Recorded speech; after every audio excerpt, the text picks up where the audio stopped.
Un ovni. C'est ainsi que pourraient qualifier les ufologues cette aéroplume, évoluant dans l'immense salle de la grotte de la Salamandre, durant la première journée nationale des grottes touristiques de France en avril dernier. Une occasion exceptionnelle pour le concepteur du dirigeable Jean-Pierre David d'offrir aux visiteurs un tableau aérien improbable et de réaliser le rêve de tout homme, celui d'Icare. Ce qu'on est en train de faire aujourd'hui, ça ressemble vraiment beaucoup à un rêve. On pourrait douter de la réalité du moment. Beaucoup de gens rêvent de voler en battant des ailes. Il faut savoir qu'on vole réellement, comme on peut le voir là, mais c'est complètement soft. On se laisse planer. Si on veut arrêter de battre des ailes, le ballon il glisse tout seul dans l'air. Donc c'est une machine tout à fait étonnante et très apaisante. C'est un vol très presque spirituel, j'ai envie de dire.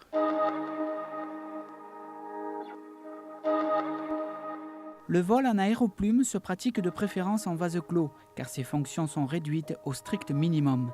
Seule la force musculaire remplace le moteur par une paire d'ailes qui prolonge les bras du pilote, naviguant à une vitesse comprise entre 5 et 8 km/h. C'est physique parce que déjà on est dans la position du pilote de deltaplane. C'est une position dans laquelle on ne fait pas nos exercices sportifs habituels, peut-être à part les pompes. Faut bien relever la tête.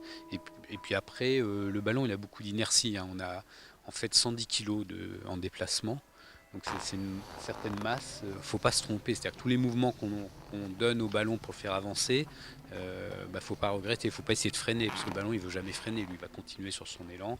Donc il faut avoir énormément d'anticipation. C'est pour ça qu'ici on ne peut pas faire voler des gens. L'anticipation est permanente, il faut tout le temps réfléchir au dérapage, au glissement du ballon, comment il va se comporter.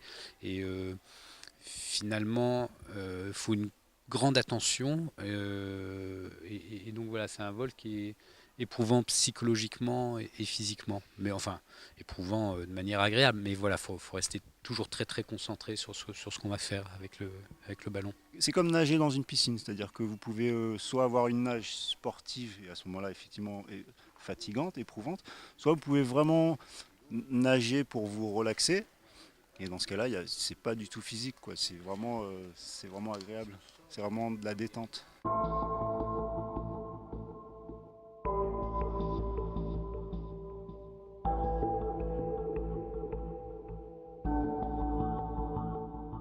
Les fonds de l'attraction récoltés sur le site seront reversés à l'association Les Enfants de la Lune, enfants qui souffrent d'une hypersensibilité aux rayons X. Cette aide financière subventionnera la confection de masques transparents ventilés qui permettront aux enfants malades de sortir en plein jour. Et pour ces enfants, Daniel Lelièvre, l'un des responsables de la grotte de la Salamandre, se dit prêt sans aucune hésitation à renouveler l'expérience. Cette grotte, elle est déjà magique en tant que telle. Et on s'est dit que de faire voler quelque chose sans moteur, dans un silence total, de pouvoir voir cet engin se déplacer avec des ailes, parce que le mouvement des ailes, je ne sais pas si vous avez remarqué, mais c'est absolument fabuleux. On s'est dit que ce serait bien, donc ça c'était l'imagination. Et puis quand le ballon est parti pour son premier vol, on s'est dit que c'était absolument fantastique et qu'il fallait qu'on recommence le plus vite possible. Donc on recommencera.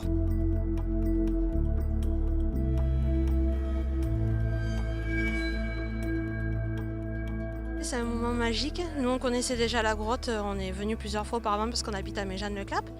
Et là, on profite de ce moment majestueux et plein de grâce. Je ressens une impression de légèreté, de magie. Je vois un gros insecte. Ça serait bien qu'il se produise un peu partout, quoi. Parce que c'est vrai qu'on se croirait sur notre planète. C'est vraiment hors du commun, quoi. En plus, dans une grotte, c'est vraiment exceptionnel. Dans cette taille-là, avoir un ballon, c'est magnifique, quoi. Ça donne une dimension à la fois au ballon et à la fois à la grotte, je crois, et c'est très beau. J'ai vraiment le sentiment d'être dans quelque chose qui a un caractère un peu sacré avec ce ballon dans cette grotte, parce que cet univers correspond exactement à l'aéroplume.